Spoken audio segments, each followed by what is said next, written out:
2000।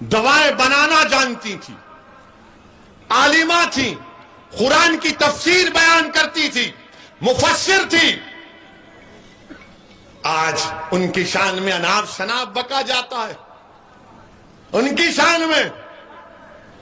تو نوجوانوں، اللہ کے رسول صلی اللہ علیہ وسلم کی حدیث بھی ہے، اگر کوئی اپنی بیوی سے شادی کرا ہوا ہے یا شادی ہو چکی ہے تو رسول اللہ صلی اللہ علیہ وسلم کی حدیث کو یاد رکھو کہ رسول اللہ صلی اللہ علیہ وسلم نے بتایا کہ بی بی عائشہ سے کتنا محبت کرتے تھے.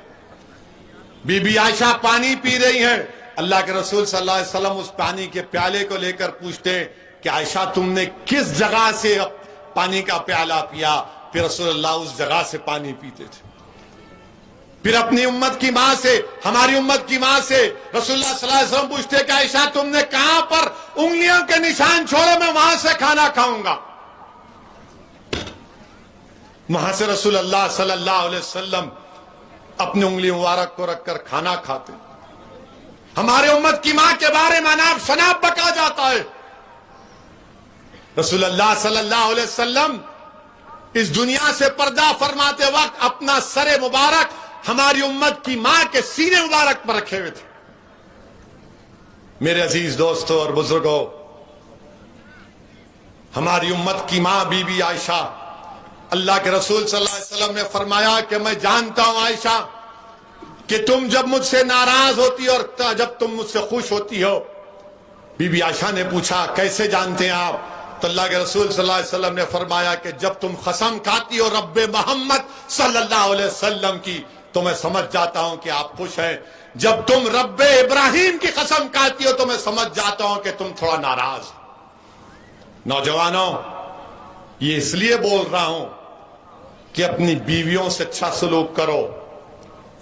لوگ آج کے زمانے میں بولتے ارے زیادہ غلامی کر رہا رہے تو جورو کی. یاد رکھو، بیوی سے محبت کرنا، بیوی کا خیال رکھنا، یہ سب ہم دیکھ رہے ہیں نا. حدیث میں آ رہا ہے، کیا تم جانتے اللہ کے رسول صلی اللہ علیہ وسلم کی اور بی بی عائشہ کی ریس ہوئی؟ ریس ہو رہی ہے اور یہ پاگل اناپ شناپ بکتے ہیں. اور اگر تم بی بی عائشہ کی زندگی کو پڑھ لو گے تو تم کلمہ پڑھ لو گے اور بولو گے اشہد ان لا الہ الا اللہ و اشہد ان محمد رسول اللہ. صدیق اکبر کھڑے رہتے اور بولتے کیسا تم نے کہا رسول اللہ؟ جب وہ چلے جاتے تو آقا فرماتے ہیں دیکھے میں نے تم کو کیسے بچایا. میرے عزیز دوستوں اور بزرگوں، بہت سی باتیں ہیں مگر یہ ظالم لوگ بی بی عائشہ ہماری امت کی ماں کے بارے میں، بی بی عائشہ سب سے ذہین تھی، سب سے ذہین.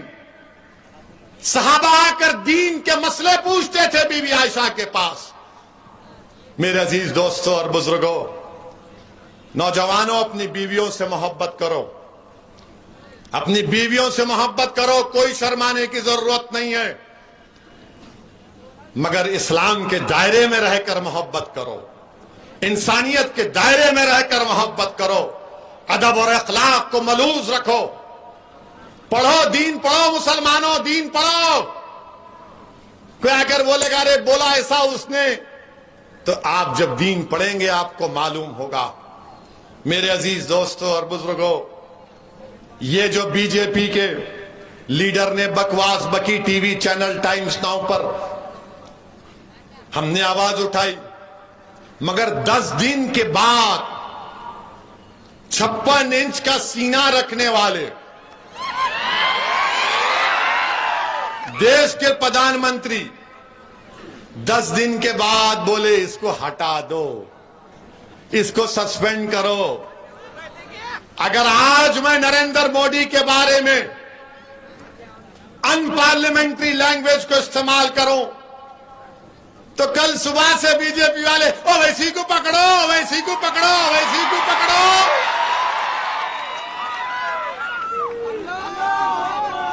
آپ بتائیے 10 دن کے بعد مودی کو خیال آیا، ہم پکار رہے ہیں، بول رہے ہیں مگر ٹس سے مس نہیں ہوتے متروں.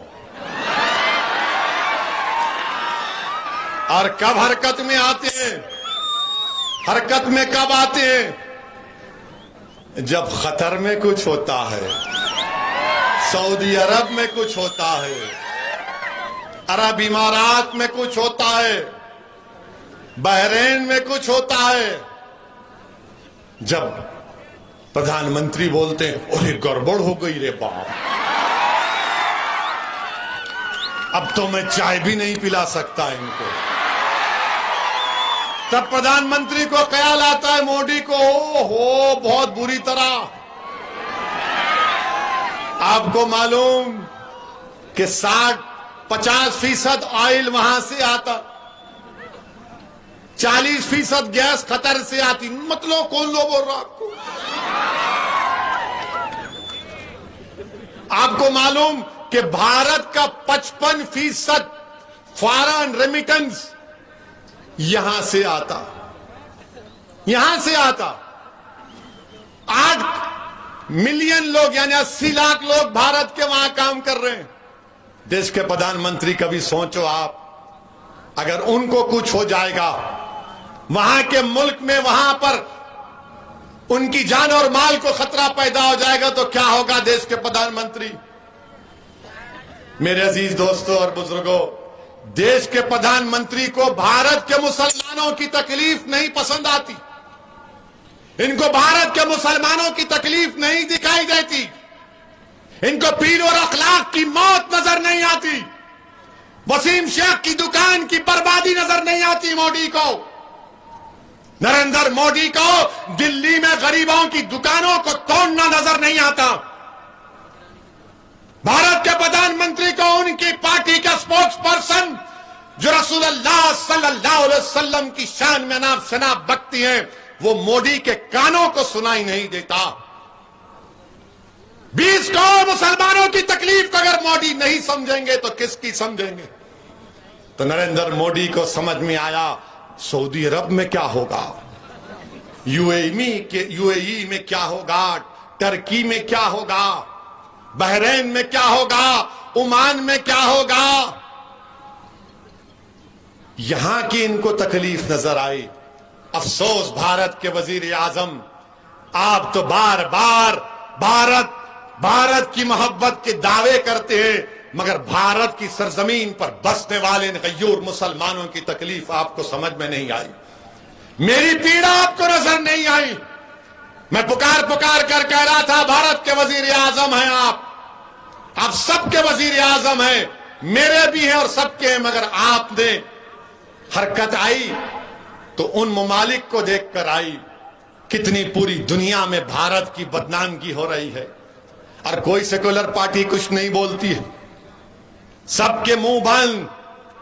مگر میرے عزیز دوستوں اور بزرگوں، میری آپ سے اپیل ہے کہ آپ ایک سیاسی طاقت بنیے، ہم کو ڈرنے اور گھبرانے کی ضرورت نہیں ہے، یقیناً ہم مقابلہ کریں گے شیو سینا سے، کانگریس سے، راشٹروادی سے، ہم اپنا حق، سیاسی حق حاصل کریں گے۔ آج میڈیا نے پوچھا راجیہ سبھا کے الیکشن میں کیا ہوگا، آپ کے 2 MLA ہیں مفتی اسماعیل اور فاروق شاہ، تو میں نے کہا جس کے پیٹ میں درد ہے انہیں اجوان کھانا، مگر یہ لوگ بولیں گے نہیں تم آنا ہمارے پاس 2 راستے، تم بات کرو، بات کریں گے، نہیں کرتے گھر میں بیٹھیں گے ہم آرام سے۔ یہ زمانہ چلے گیا، ہمارے کا نہیں آنا، کوئی آئے گا نہیں تمہارے پاس، یہ ڈراؤ مت ہم کو تم۔ بی جے پی سے ہم ہی تو مقابلہ کر رہے، تم کیا مقابلہ کر رہے بی جے پی سے؟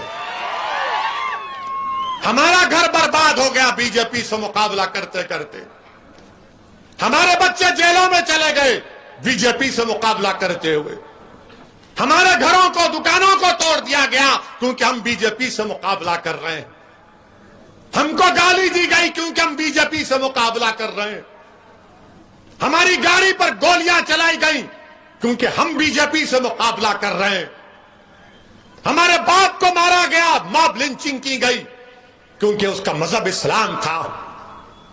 آپ کو کیا ہوا؟ آپ تو دور بیٹھ کر تماشا دیکھ رہے ہیں، آپ تو میری خبر پر مرنے کے بعد آ کر 2 پھول چڑھا کر بولیں گے مرنے والا اچھا آدمی تھا. مگر عزیز دوستوں اور بزرگوں، یہ ان کو فیصلہ کرنا ہے. اب وہ گیا زمانہ کہ یہ لوگ کیا سمجھتے. ایک کہاوت ہے دکن میں کہ غریب کی جورو سب کی بھابھی کہتے. وہ گیا زمانہ. اب بات چیت برابری کی ہوگی. یقیناً ہم بھی چاہتے ہیں کہ مالیگاؤں ودھان سبھا میں کروڑوں روپے کے ترقیاتی کام کروائے جائیں. یہ مالیگاؤں کی عوام کا حق بنتا ہے. مہاراشٹر کے مسلمانوں کو ریزرویشن ملنا ہے. جب مراٹھوں کی بات ہوگی تو مسلمانوں کی بات ہونی چاہیے.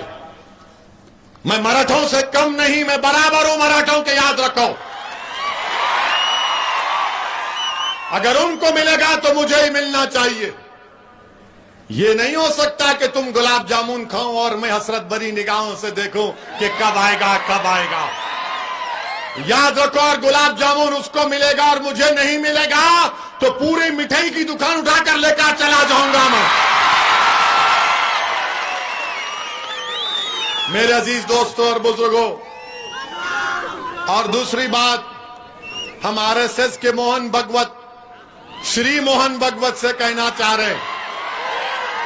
یہ بار بار آپ مت بولو اپنے بھاشن میں بھارت کا مسلمانوں کے پوروج ہندو تھے. آپ کو کیسے معلوم؟ آپ DNA کرائے تھے کیا؟ بھارت کیسے بنا معلوم آپ کو؟ انڈو پاک بر صغیر کتنا ٹائم ہے؟ 3 منٹ.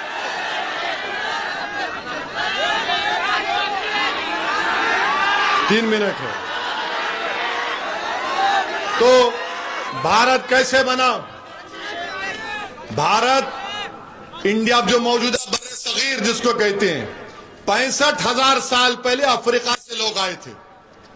اب پوچھئے RSS والوں سے، ہاں افریقہ سے ہے.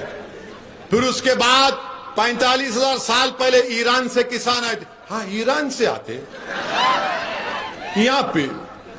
پھر اس کے بعد ایسٹ ایشیا سے آئے، سینٹرل ایشیا سے آئے، تب جا کے یہ بھارت بنا. مگر انہوں کیا بولے؟ مغل مغل مغل مغل، اورنگزیب، شاہ جہاں، اکبر. ارے اس سے اوپر بھی تو جاؤ. پشیامترا سنگا کون تھا؟ کیا اس نے 50-60 ہزار بودھ مذہب کے عبادت گاہوں کو نیست و نابود نہیں کیا تھا؟ اگر میں مغلوں کا جانشین تو کیا آپ ان کے جانشین ہیں؟ بتاؤ آپ.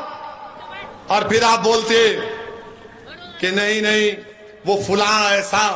میرے عزیز دوستوں اور بزرگوں، میری آپ سے اپیل ہے، آپ تمام سے اپیل ہے کہ آنے والے بلدیہ کے انتخابات میں آپ متحدہ طور پر مجلس کا ساتھ دیں گے نا؟ انشاءاللہ مجلس کا ساتھ دیں گے نا؟ ووٹ دیں گے پتنگ کے نشان پر؟ تو میرے ساتھ نعرہ لگائیے، نعرہ